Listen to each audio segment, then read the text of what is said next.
Salut les amis, petit review sur la petite extrudeuse Wellzoom de chez chinois quoi. Je l'ai acheté sur AliExpress. Puis après, niveau qualité n'est pas vraiment au point.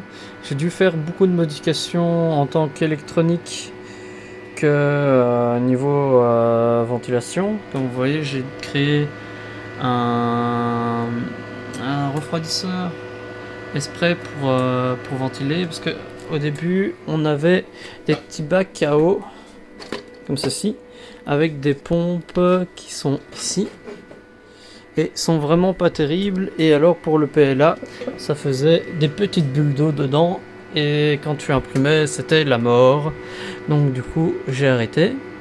Alors je viens et alors aussi ici ce ne sont pas les vis d'origine. Les vis d'origine étaient trop longues, donc alors tu avais ton roulement qui faisait ça, et une fois sur deux ici, ça déraillait. Donc du coup, j'ai dû changer, j'ai réusiné des pièces à l'arrière.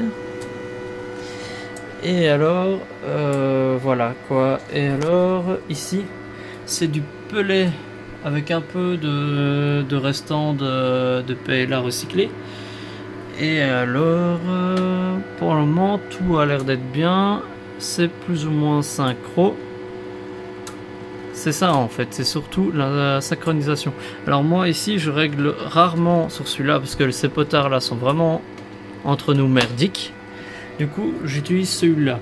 L'extrudeuse ici, là, est super bien, mais le deuxième kit est vraiment à chier. Donc moi, ce que je vous propose, c'est d'acheter peut-être que cette partie-là et d'acheter après l'enrouleur de chez Filastruder. Je ne sais pas si vous connaissez. Filastruder, c'est aussi une extrudeuse mais beaucoup moins chère. Celle-ci, elle m'a coûté plus ou moins 2000 €, plus des frais de port, plus des frais de douane.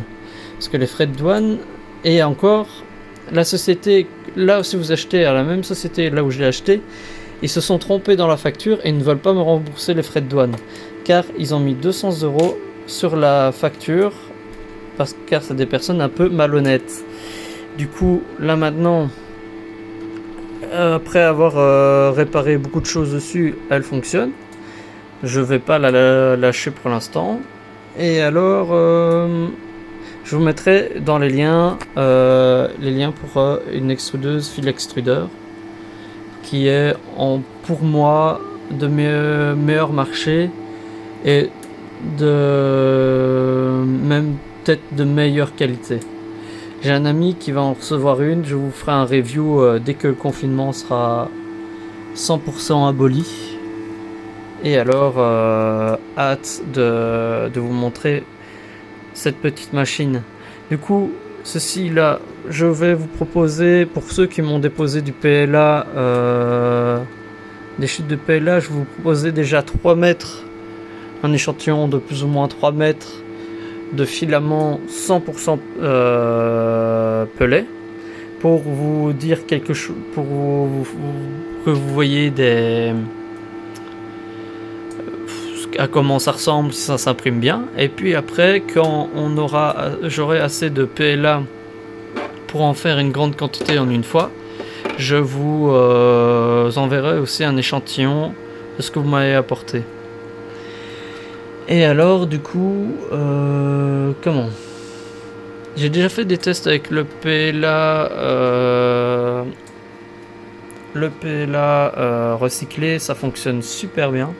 Après, il faut faire attention de ne pas avoir des filaments spéciaux, car j'ai une personne qui m'a déposé, quelqu'un qui m'a déposé du PLA chargé en fibre de carbone.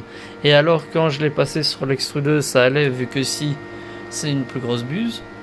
Mais alors à l'arrière, sur mon imprimante, ça bouchait car c'était une buse de 0,4.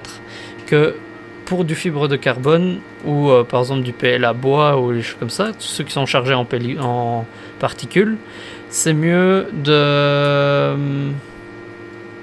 d'avoir une buse de 0,6 ou 0,8, 1 mm. Tout dépend du diamètre de votre filament. Pour le moment, moi, je fais du filament 1.75 pour les Français, 1.75 pour les Belges. et les Suisses. Du coup, voilà, donc si vous avez plus de questions à m'en poser sur cette machine ou sur la machine de fil extrudeur, je serai ravi de vous y répondre et je vous ferai plus de reviews sur cette machine. A plus tard.